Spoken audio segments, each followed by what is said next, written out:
Hi, I'm Dale Powell, and welcome to That Spirit of Christmas.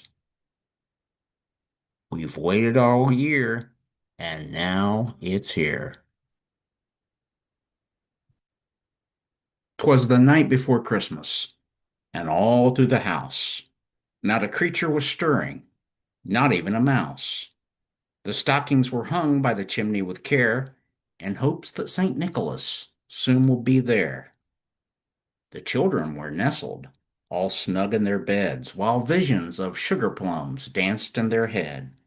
And Ma in her kerchief and I in my cap had just settled down for a long winter's nap. When out on the lawn, there arose such a clatter. I sprang from my bed to see what was the matter. Away to the window I flew like a flash, tore open the shutters and threw up the sash. The moon on the breast of the new fallen snow gave the luster of midday to objects below, when what to my wondering eyes should appear but a miniature sleigh and 8 tiny reindeer, with a little old driver so lively, so quick, I knew in a moment it must be Saint Nick. More rapid than eagles his coursers they came, and he whistled and shouted and called them by name. Now Dasher, now Dancer, now Prancer and Vixen, on Comet, on Cupid, on Donner and Blitzen, to the top of the porch, to the top of the wall. Now dash away all. As dry leaves that before the wild hurricane fly, when they meet with an obstacle, mount to the sky. So up to the housetop the coursers they flew, with the sleigh full of toys, and St. Nicholas too.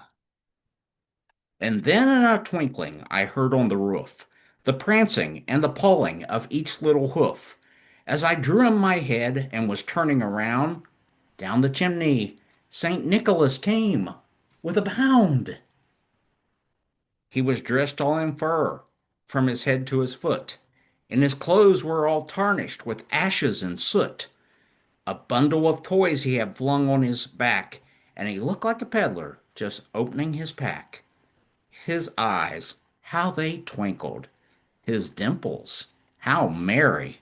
His cheeks were like roses, his nose like a cherry. Now his droll little mouth was drawn up like a bow, and the beard on his chin was as white as the snow. The stump of a pipe he held tight in his teeth, and the smoke it encircled his head like a wreath. He had a broad face and a little round belly, and it shook when he laughed like a bowl full of jelly. He was chubby and plump, a right jolly old elf, and I laughed when I saw him in spite of myself. A wink of his eye and a twist of his head soon let me know I had nothing to dread. He spoke not a word, but went straight to his work, and he filled all the stockings and turned with a jerk. Then laying his finger right beside his nose, and gave a little nod, up the chimney he rose. He sprang to his sleigh, to his team gave a whistle, and away they all flew like the down of a thistle. But I heard him exclaim, before he drove out of sight, Happy Christmas to all, and to all a good night. Yeah, it's Christmas Eve.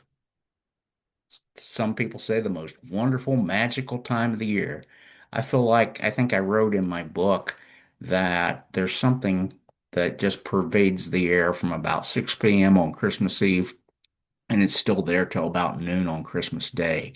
Just something wonderful about it that makes everything more loving and bright. And you know, Ebenezer Scrooge found that out too. And don't say Scrooge bah humbug. Scrooge actually changed. I hope you have enjoyed some of these podcasts that I've made, and I do intend to keep this going. Notice I called it That Spirit of Christmas, but if you'll notice, the title of the channel is simply That Spirit, because, hey, I've got more to do.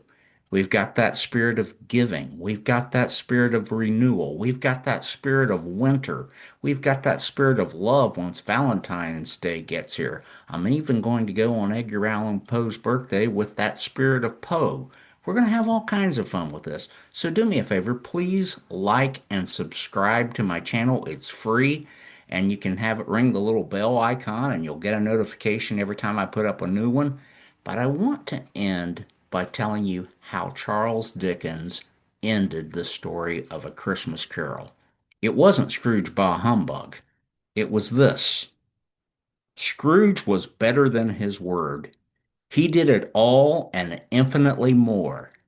And to Tiny Tim, who did not die, he was a second father. He became as good a friend, as good a master, and as good a man as the good old city knew. Some people laughed to this alteration in him, but he let them laugh and heeded it little. It was said of Ebenezer Scrooge that he knew how to keep Christmas well, if any man alive possessed the knowledge. May that truly be said of all of us. And so, as Tiny Tim observed, God bless us, every one of you. Happy Christmas, and have the happiest New Year you can possibly have. God bless you.